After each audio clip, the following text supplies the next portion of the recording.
Hola cabrones, bienvenidos a mi segundo tema. Soy Tegodo Eneru y el tema de hoy es...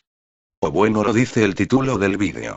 Han habido diferentes tipos de torturas alrededor de los años, pero hoy hablaré de los métodos de tortura que más me provocaron escabrosidad, y estos son: el aplastacabezas. El aplastacabezas se usaba en la Edad Media, y ya solo con su nombre da bastante información de su forma de uso. Su mecanismo es simple: en la barra inferior se colocaba la barbilla del torturado, y el casco era empujado hacia abajo con el tornillo. Primero se rompía la mandíbula, y luego el cerebro salía por las cavidades de los ojos. En la actualidad, aunque no se usa como pena capital, sí es preferida para interrogatorios en gran parte del mundo. El aparato consta de un material blando por dentro que no deja marcas en la víctima. El aplastamiento por elefante. Se llevó a cabo durante más de 4000 años en países del sudeste asiático, principalmente en la India. Los elefantes, que representaban el poder real, estaban entrenados tanto para acabar con la vida del condenado rápidamente aplastándole la cabeza como para torturarlo y romperle lentamente todos los huesos del cuerpo o arrancarle los miembros. También se ataba al condenado a las patas del animal, que daba fuertes tirones y lo arrastraba hasta descoyuntarlo por completo, pero siempre manteniéndolo con vida con el fin de prolongar su sufrimiento hasta que finalmente se le ordenaba aplastarle la cabeza y el pecho. Estas ejecuciones solían ser públicas, y además se buscaba que fuera lo más desagradable posible, cosa que se conseguía con facilidad con el fin de causar un mayor impacto sobre la población.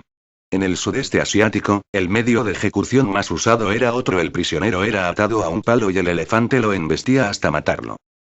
El escafismo. El escafismo o tortura de la artesa fue un suplicio utilizado por los persas que consistía en meter a la víctima en un cajón de madera con 5 agujeros por los cuales ésta sacaba la cabeza y sus 4 extremidades. En esta postura se le obligaba a comer y beber para que no muriera deshidratado o de inanición. Para beber se le daba miel disuelta con leche, con la que también se le embadurnaba la cara. Esta situación provocaba en el cuerpo del sentenciado un doble proceso de agusanamiento. El primero era provocado por los huevos que depositaban moscas y otros insectos en su rostro. El segundo era provocado por las heces que el condenado iba depositando en el interior de la artesa. Estas larvas y gusanos devoraban lentamente las entrañas del reo hasta su muerte. El suplicio podía durar hasta 15 días.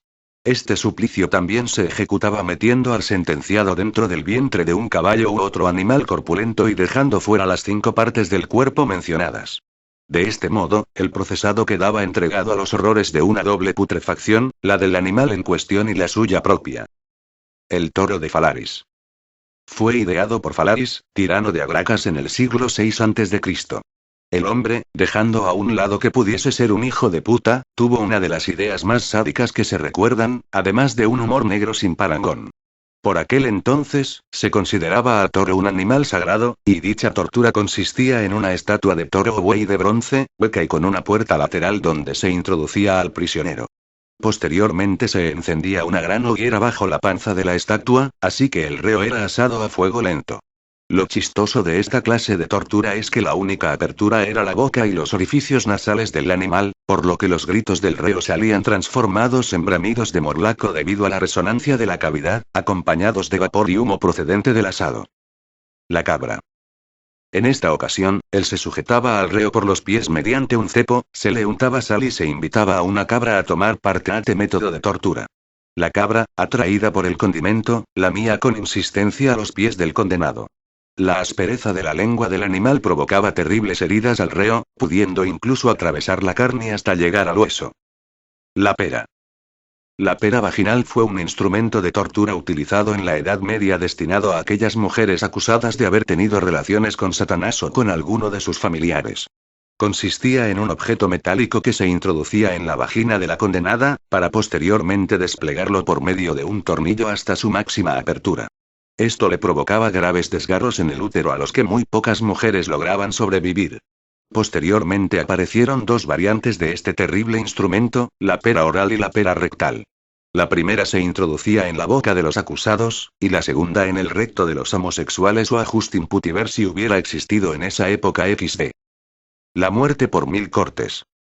También llamada muerte de los 1001 cortes o muerte de los 100 pedazos, fue una forma de suplicio chino utilizado hasta principios del siglo XVI para ejecutar penas de muerte, sobre todo a siervos que hubieran matado a su amo. La práctica consistía en descuartizar al reo, que previamente era drogado con opio y atado a un poste. Los pedazos del cuerpo eran depositados ante el reo, que era mantenido con vida hasta terminar con una decapitación o la extracción de un órgano vital. La cuna de Judas. Consiste en que la víctima es suspendida sobre una estructura piramidal y baja lentamente sobre su afilada punta. El propio peso corporal causaba que dicho vértice desgarrase la zona de apoyo, que normalmente era el ano o la vagina dependiendo del género del acusado. Si el peso no era suficiente, se aplicaba un peso extra por medio de las cuerdas tirando del reo hacia abajo. Y uno de los métodos que no me causó escabrosidad pero sí bastante curiosidad. Los zapatos castigadores. Son zapatos metálicos que poseen en la suela unas púas que en caso de apoyar al planta de pie se clavan por la parte baja del pie. Para no perforarte debías mantenerte de puntillas el máximo tiempo posible. Para más sufrimiento, este método de tortura se combinaba con un sistema que inmovilizaba las manos y muñecas cerca de la cabeza y te obligaban a permanecer erguido. Como ven, este tema comenten no cuesta nada, pero bueno, eso es todo, adiós.